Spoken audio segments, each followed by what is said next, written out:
जन्म होना एक सामान्य घटना है, क्योंकि जन्म एक नहीं, हर प्राणी का जन्म होता है, हर मनुष्य का जन्म होता है। तो जन्म लेना तो अपने आप में मेरे ख्याल में कोई बड़ी बात नहीं है। मैंने भी जन्म लिया, आपने भी जन्म लिया, और भी जन्म लेते ही हैं। किंतु खास बात यह है कि जन्म लेने के बाद आदमी करता क्या है। मैं सरदार शहर में जन्मा था और विक्रम संवत 2019 वैशाख शुक्ला नवमी यों 13 मई और 1962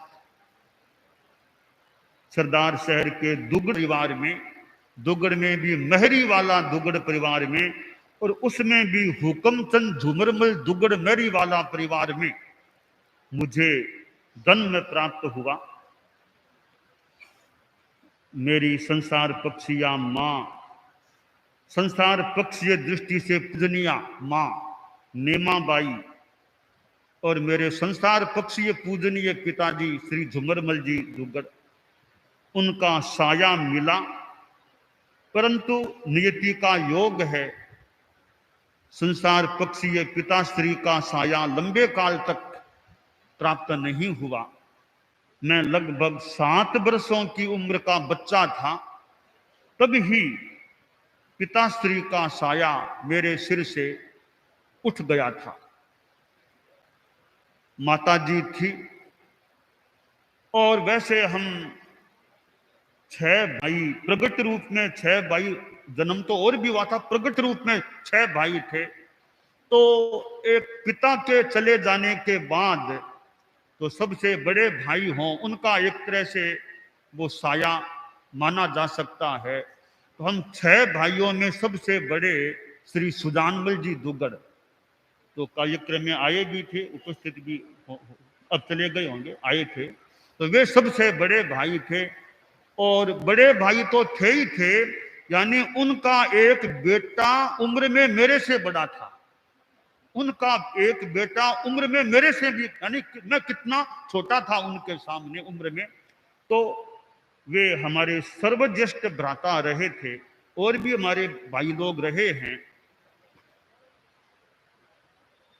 मैं बचपन में था, स्कूल में भी गया, पढ़ा, राजेंद्र विद्यालय सरदार शहर में, वहां वर्षों तक पढ़ाई करने का मौका मिला।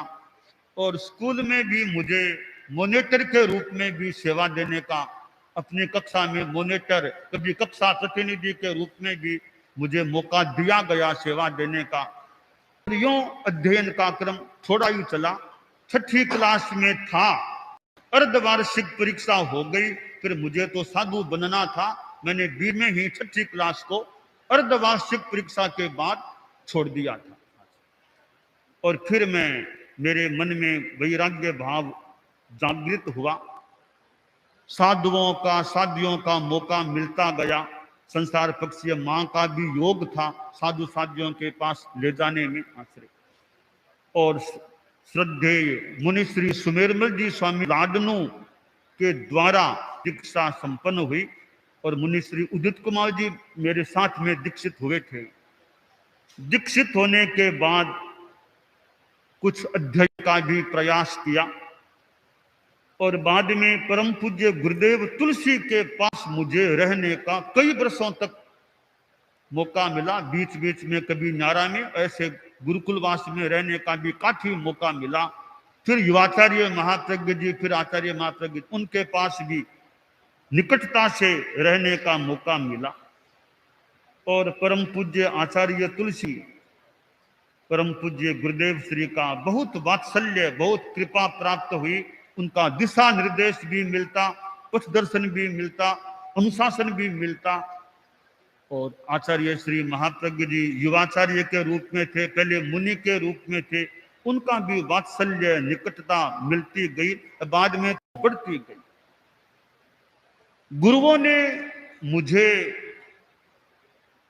कार्य के क्षेत्र में भी आगे बढ़ाने का अनुग्रह मेरे पर मानो किया, और उसी का परिणाम कि मुझे विक्रम संवत 2042 उदयपुर मर्यादा महोत्सव में माघ शुक्ला सप्तमी के मेन समारोह में आचार्य तुलसी ने मुझे नियुक्ति दी, तुम युवा प्रज्ञ के आंतरिक कार्यों में सहयोगी रहो। तो वो गुरुदेव की घोषणा एक मेरा संघीय प्रशासन अनुशासन के क्षेत्र में मानो पादन्यास हो गया, कुछ आगे बढ़ गया था।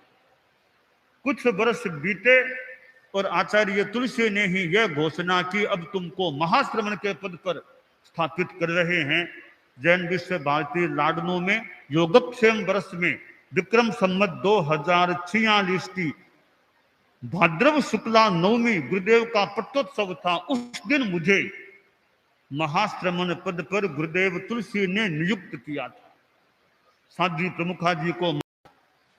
और कुछ वर्ष बीते, जब युवा महाप्रज्ञ जी आचार्य बन गए थे, तो दिल्ली में उनका आचार्य पदाभिषेक का समारोह हुआ। और उस दिन या उसके अगले दिन आचार्य तुलसी ने मेरे महाश्रमण पद में परिष्कार किया कि पहले तुम युवाचार्य महाप्रज्ञ के महाश्रमण के रूप में कार्य करते, अब तुम आचार्य महाप्रज्ञ के महाश्रमण के रूप में कार्य करो। और गुरुदेव तुलसी ने उस समय इतना संकेत धर्मसंघ के सामने कृपा कर प्रदान कर दिया था कि मैंने अपना काम कर दिया, अवशेष करणीय कार्य महाप्रज्ञ जी करेंगे उचित समय पर। मानो उन्होंने संकेत भी दे दिया था। और बाद में गुरुदेव तुलसी का तो महाप्रयाण हो गया था विक्रम संवत 2054 में गंगा शहर में। और उसके बाद परम पूज्य आचार्य श्री महाप्रज्ञ जी ने बहुत ही जल्दी, यानी उसी वर्ष भाद्रव महीने में भाद्रव शुक्ला द्वादशी को मुझे अपना युवाचार्य संघ का युवाचार्य नियुक्त कर दिया था। और अपनी धवल चद्दर यानी उत्तर की बहुत कृपा थी। आचार्य महाप्रज्ञ जी ने भी बहुत कृपा रखी, मुझे मैदान दिया कि दौड़ो दौड़ो, मैदान में दौड़ो, आकाश में उड़ान, इतना विश्वास दिया, वात्सल्य दिया, और मुझे कार्य करने का, संघीय प्रशासन प्रबंधन में कार्य करने का मौका दिया। और मैं अपने ढंग से जितना हो सका काम करता रहा आचार्य महाप्रज्ञ जी की अनुशासना में। और फिर आचार्य तुलसी आचार्य महाप्रज्ञ जी दोनों जब विराजमान थे, तो मैं उनके आसपास दोनों के सेवा में आसपास आता जाता रहता, बैठता, कभी पढ़ता, कभी कार्य करता। दोनों का साया एक साथ भी मुझे वर्षों तक मिला था। और मेरा मानना है मुझे जो दायित्व सौंपा गया आचार्य जी ने ऑफिशियली सौंपा था, और वैसे पहले से दोनों आचार्यों का संभवतः सम्मिलित चिंतन हुआ होगा, और दोनों के सम्मिलित चिंतन के आधार पर मुझे उत्तराधिकार संभवतः सौंपा गया था।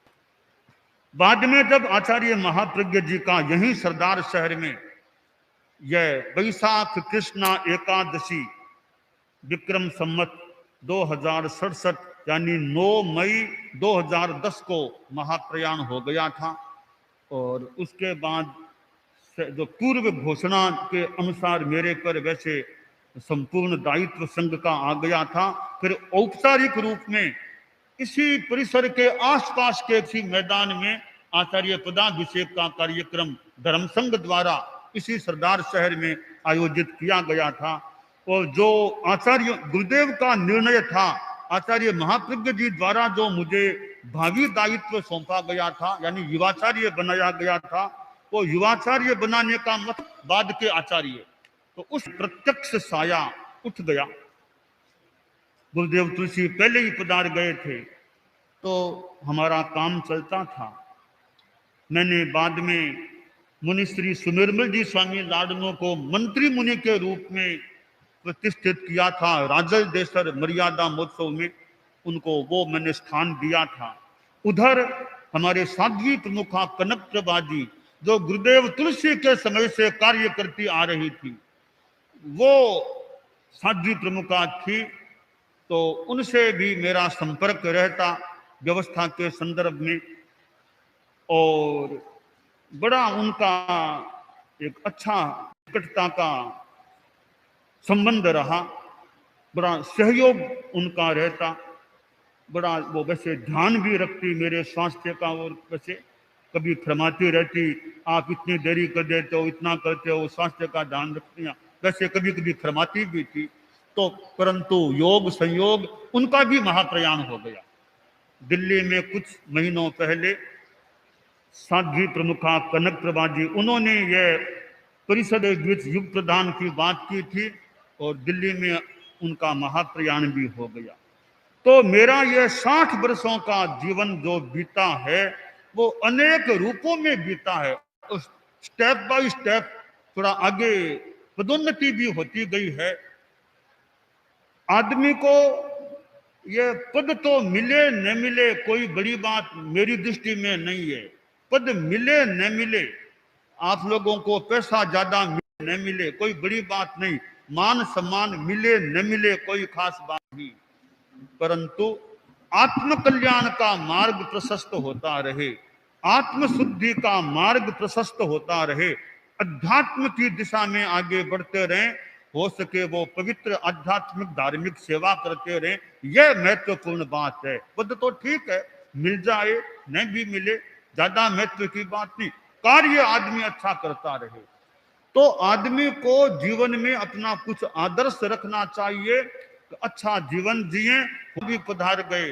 साध्वी प्रमुखा जी पिछले समय में थी, लाडनू में भी थी, दिल्ली में भी हमारे थी, अच्छा दिल्ली में वो भी पधार गई। तो दुनिया का क्रम है, चले जाते हैं, नियम भी है जाने का, परंतु मेरे सहयोगी मैं हूँ, मेरे सहयोगी भी हैं, मेरे मुख्य मुनि महावीर हैं जिनको मैंने ही अपने सहयोगी के रूप में नियुक्त किया हुआ है, और मुख्य मुनि का पद सृजित करके मुख्य महावीर को मैंने मुख्य मुनि पद पर नियुक्त किया।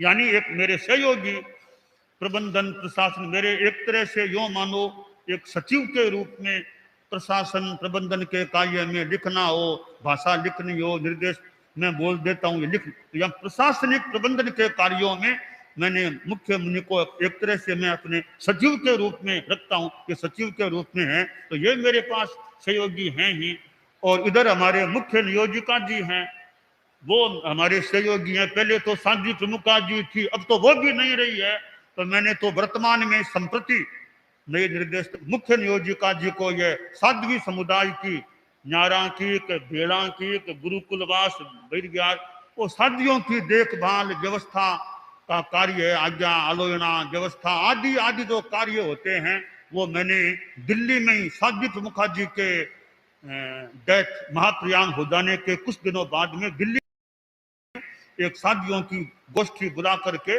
मुख्य नियोजिका जी को नए निर्देश तक या साध्वी समुदाय की देख रेख आदि आदि का जिम्मा मैंने सौंप दिया था, और मुझे सहयोग भी आपका प्राप्त हो रहा है। तो हमारे मुख्य नियोजिका जी भी हमारे इस व्यवस्था तंत्र के एक सहयोगी हैं, वो आपका सहयोग मिलता। इधर हमारी संबुद्ध जैसा साध्वी भैया संबुद्ध जैसा को भी मैंने जब मैं असम की यात्रा में था, जैसे मुख्य मुनि को पद प्रदान किया, इनसे पहले साध्वी भैया को पद प्रदान किया था, साध्वी भैया का स्थान दिया संबुद्ध जैसा को। तो साध्वी भैया का भी मुझे सहयोग मिलता रहता है, सम्मान श्रेणी की देखभाल करनी है और भी लेखन आदि आदि कार्य होते हैं, तो साध्वी भैया का भी मुझे सहयोग था। यूं मेरे तीन ये प्रबंधन प्रशासन के कार्य में मेरे तीन सहयोगी हैं, मुख्य मुनि, मुख्य नियोजिका जी हैं, साध्वी भैया हैं।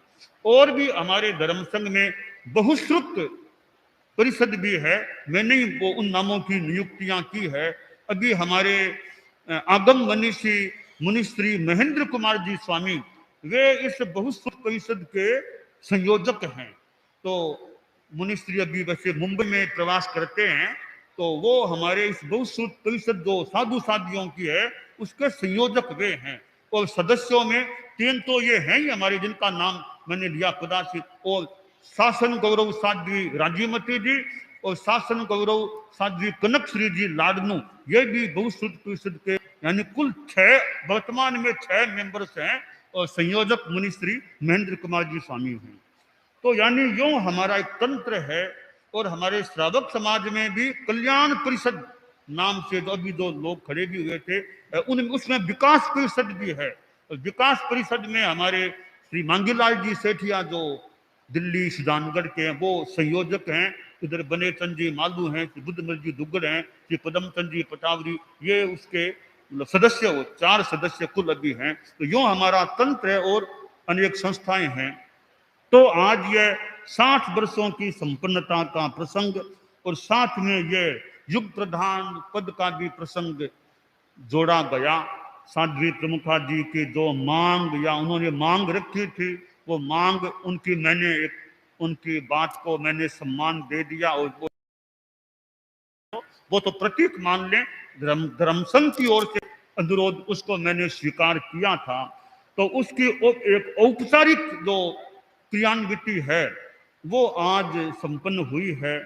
और मैंने जैसा कहा कि एक तरह से मुझे तो आभारी बना दिया है धर्म संघ ने, क्योंकि धर्म संघ ने इतना और मान सम्मान देकर, ऐसे ही अपने आप में हमारे संघ में तो वर्तमान में देखें आचार्य से बड़ा है भी कौन। सबसे बड़े आचार्य होते हैं संघ में, आचार्य पद का अपना महत्वपूर्ण स्थान है ही है। तो वो तो है ही है, मैंने तो कहा भी था मैं हूं वही हूं। तो परंतु मुझे और जैसे शरीर है फिर गहने पहना दिए जाए तो शरीर और स्वाभाविक। तो आचार्य पद पर तो गुरुओं ने और संघ ने मुझे ऐसे ही बिठा दिया था।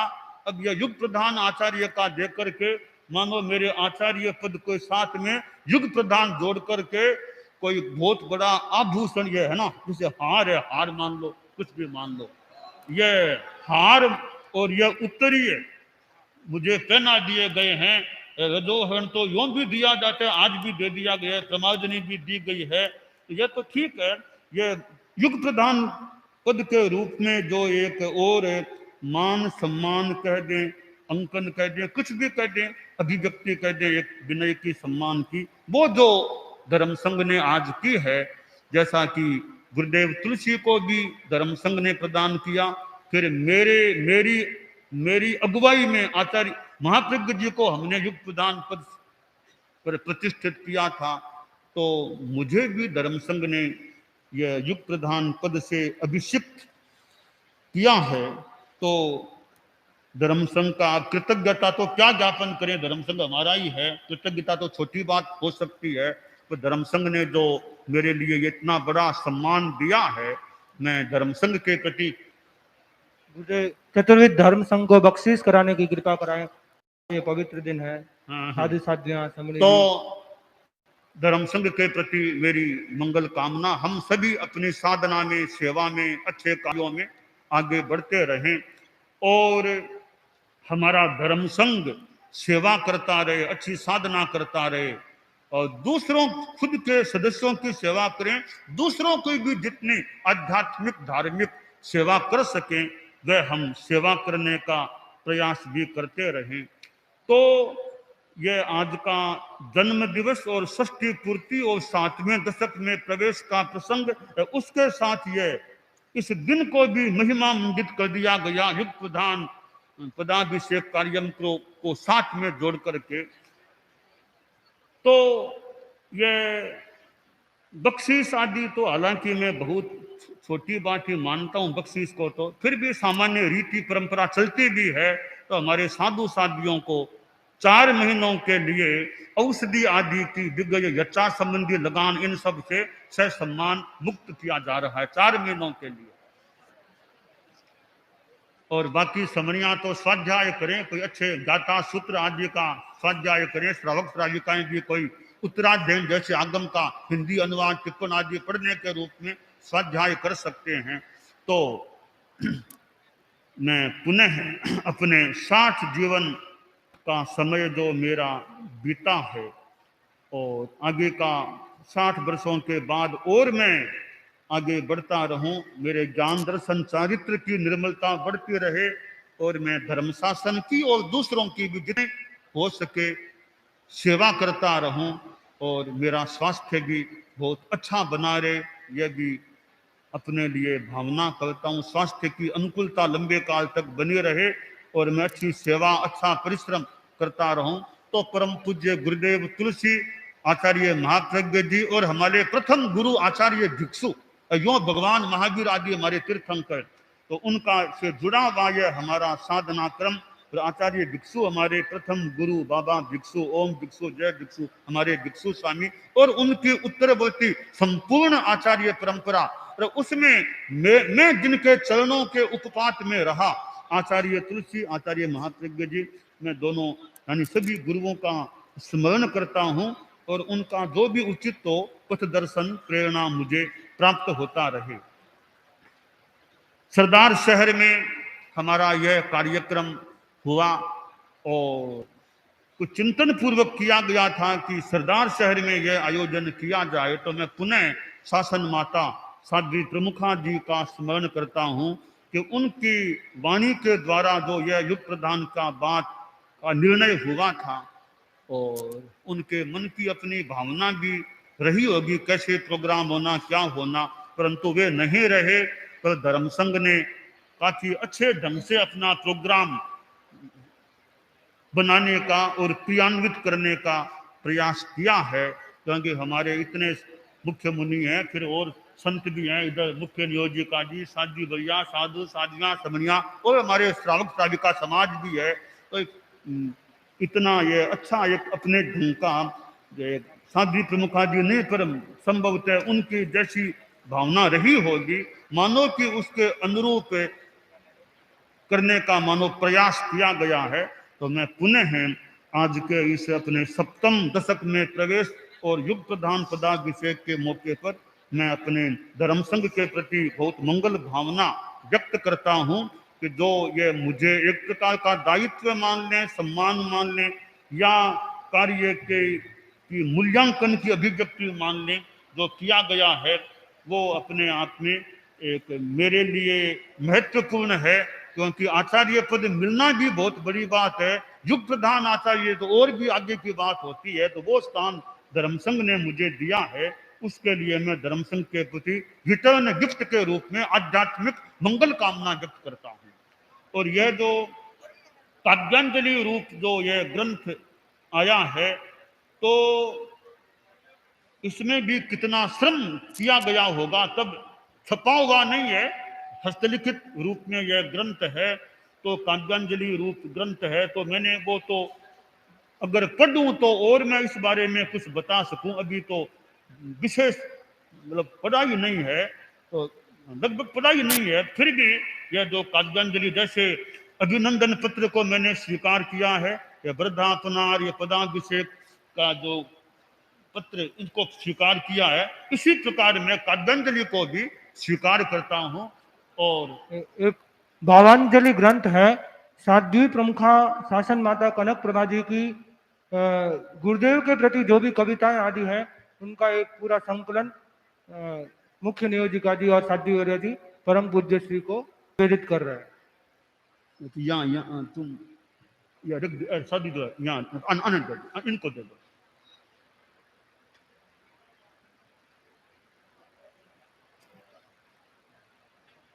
ये साध्वी प्रमुखा कनक माँ जी की समय समय पर संभवतः रचित कविताओं का ये गुरुदेव के संदर्भ में, गुरुदेव के प्रति, परम पूज्य आचार्य प्रवर के प्रति जो भी साध्वी प्रमुखा जी ने समय समय पर जो कविता काव्य आदि का निर्माण किया था, उसका समर्पण किया। तो यह साध्वी प्रमुखा जी का जैसा बताया गया है, उनके कविताओं का संग्रहण जो किया गया है, तो साध्वी प्रमुखा जी साक्षात यानी तो वो उनके कविताओं की भावांजलि हमें दी गई है। मैं इसी के रूप में मानता हूं कि साध्वी प्रमुखा जी ने भी मानो किसी रूप में सहभागिता उनकी भी मानी जा सकती है। तो ऐसी अनेक जो आज के कार्यक्रम में प्रस्तुतियां हुई हैं, और इतने लोग भी, बहुत विशाल परिषद उपस्थित हो गई है, कहाँ देश विदेश कहाँ से लोग आए होंगे, बड़ी परिषद भी हो गई। तो इतना बड़ा एक मान सम्मान विनय, इतने लोग आए हैं, मैं सबके प्रति आध्यात्मिक मंगल कामना करता हूं, और अपने प्रति भी, अपने भावी जीवन के प्रति मैं और अच्छी सेवा करता रहूं, अच्छी साधना करता रहूं, स्वास्थ्य की अच्छी अनुकूलता रहे और गुरुओं की कृपा बनी रहे। ओम। दानान शठम अभयपयानम सच्चेषु या अनवज्जं वयन्ति तवेषु या उत्तम बंभचेरम लोगुत्तमे समणेन